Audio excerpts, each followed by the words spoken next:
नमस्कार, जनता न्यूजमध्ये स्वागत आहे. तुम्ही पाहताय जनता न्यूज, आवाज जनतेचा, शोषित पीडित जनतेचा आणि शोषित पीडित शेतकऱ्यांचा. आपण आहोत वाशिम जिल्ह्यातील मंगरुळपीर तालुक्यातील पोघात या शेतशिवारामध्ये. आणि पोघात या शेतशिवारामध्ये जो इथे बंधारा बनवलेला आहे संबंधित विभागाने, जलसिंचन पाटबंधारे विभाग, तर त्या विभागाने जो हा 20 वर्षापूर्वी बंधारा बांधलेला आहे, तर या बंधाऱ्यामुळे इथले जे बाजूचे शेतकरी आहेत हिदायत अली, तर यांचं खूप मोठ्या प्रमाणामध्ये नुकसान झालेलं आहे. आणि अद्याप त्यांना या नुकसानीची संबंधित विभाग आणि प्रशासनाकडून कुठल्याही प्रकारे मदत मिळालेली नाही आहे. गेल्या वर्षी 2023मध्ये यांचं पावसाळ्याच्या सुरुवातीला हे नुकसान झालेलं आहे आणि आता 2024मध्ये पावसाळा लागणार आहे येत्या काही 15 दिवसामध्ये. तरी पण आतापर्यंत प्रशासनाला जाग आलेलं नाही आहे. आणि तुम्ही हे बघू शकता की या जो बंधारा आहे, या बंधाऱ्याच्या जे गेट आहेत, तर ते तिथं गेट पण लागलेले नाही आहेत, पूर्णपणे ओपन आहे.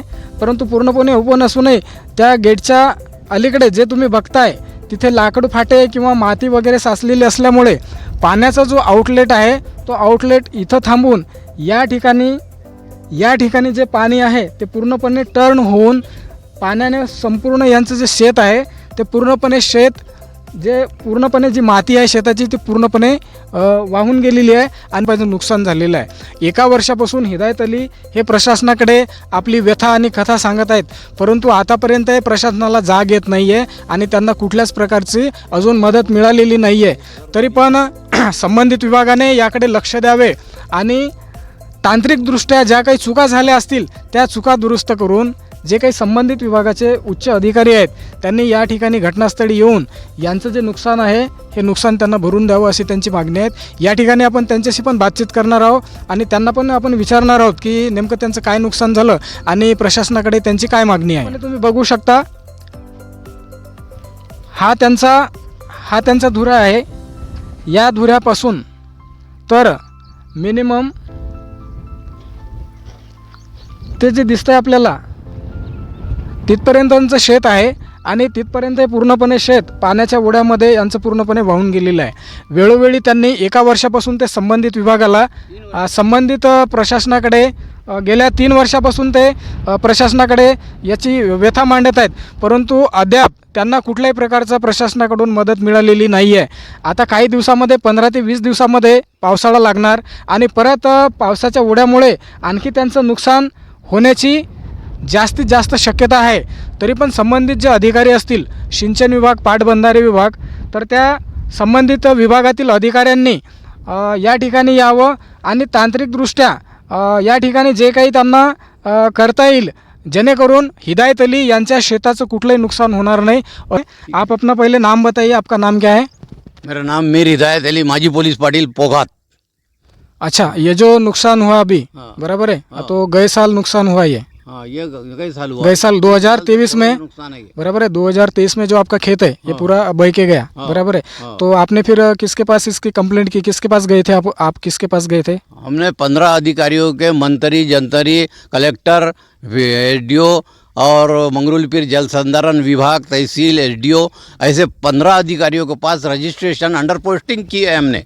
ये 2-3 साल से हमारा नुकसान हो रहा, लेकिन ये दीवार इसकी उठाना पड़ता है. 1000 फीट खेत हमारा बह कर गया, 15 फुट खोल है.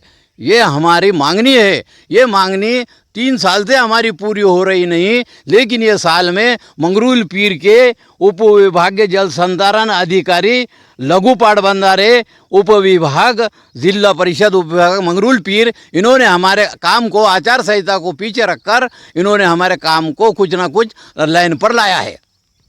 तो उनका कहना है, जो संबंधित अधिकारी है वो बोल रहे हम काम करने के लिए तैयार है, लेकिन अभी कुछ ही दिनों में बरसात लगने वाली है और कुछ दिन के बाद में अगर गए साल की अगर हालत होती है और वो पानी बहने के कारण इनका जो खेत है वो खेत धीरे धीरे वो तालाब बन रहा है. और आप देख सकते हैं यहाँ पे कितना बड़ा तालाब बन गया है.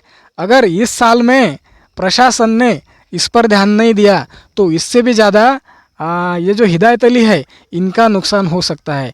तो प्रशासन से चाहिए और यहाँ पे जो टेक्निकली जो काम करना ज़रूरी है तो वो करना चाहिए ताकि इनका फिर से कोई नुकसान ना हो।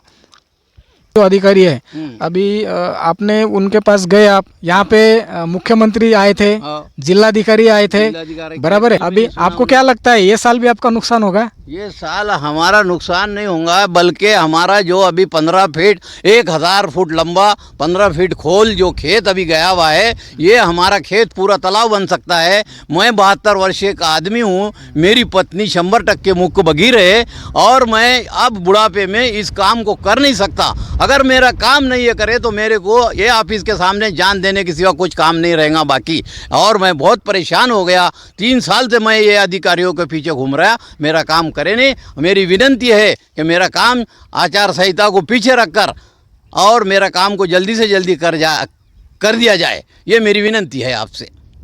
अच्छा, तो उनका ये कहना है कि उनकी जो पत्नी है वो 100% मूकबधिर है, बराबर है। और उनका प्रशासन से ये कहना है कि वो अभी तक उन्होंने कुछ भी उनको सहायता नहीं मिली और 15-20 फुट जो यहाँ पे बहुत बड़ा तालाब बन गया है, इससे भी ज़्यादा तालाब बनने की आशंका है।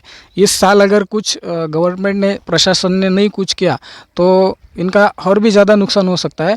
तो प्रशासन को यही उनकी मांग है कि जल्द से जल्द उनका जो भी यहाँ पे प्रतिबंधात्मक जो भी उपाय योजना कर सकते हैं संबंधित विभाग, तो उन्होंने करना चाहिए। बस 1000 फूट लांब आणि 20 फूट उंच अशा प्रकारची जर भिंत या ठिकाणी उभारली तेव्हाच कुठेतरी हिदायत अली यांच्या शेताचं रक्षण होऊ शकेल आणि त्या शेताचं इथं सुरक्षा होऊ शकेल। तर हीच मागणी प्रशासनाकडे त्यांनी वेळोवेळी केलेली आहे आणि आपल्या या माध्यमाद्वारे पण ते प्रशासनाकडे मागणी करत आहेत आणि ही त्यांची मागणी प्रशासनाने पूर्ण करावी अशी त्यांची प्रशासनाकडे विनंती आहे। अन्यथा त्यांनी आपली जी कथा आहे किंवा जी व्यथा आहे ते आपल्याला सांगितलेली आहे। तरी जे संबंधित अधिकारी असतील, तालुक्या लेवलला जे अधिकारी असतील, जिल्हा लेवलला जे अधिकारी असतील संबंधित, त्या अधिकाऱ्यांनी त्यांचं जे नुकसान झालेलं आहे त्या नुकसानाप्रती जी भरपाई आहे किंवा जी याच्यामध्ये जी सुधारणा करण्यात यावी किंवा टेक्निकली दृष्ट्या ज्या काही गोष्टी इथं नाही आहेत तर त्या पुनर्निर्माण कराव्या आणि त्यांची जी जमीन आहे तर त्या जमिनीला सुरक्षा प्रदान करता यावी, जेणेकरून त्यांचं वार्षिक उत्पन्न त्यांना मिळेल आणि त्यांचा जो उदरनिर्वाहाचा प्रश्न आहे किंवा त्यांचं जे कुटुंब आहे तर त्या कुटुंबाचं या शेतीवर त्यांचं पालनपोषण व्हावं आणि त्यांच्यावर कुठल्याही प्रकारचा अन्याय होणार नाही, हे या माध्यमाद्वारे प्रशासनाला त्यांची सांगणी आहे। जनता न्यूज, मंगरुळपीर, जिल्हा वाशिम।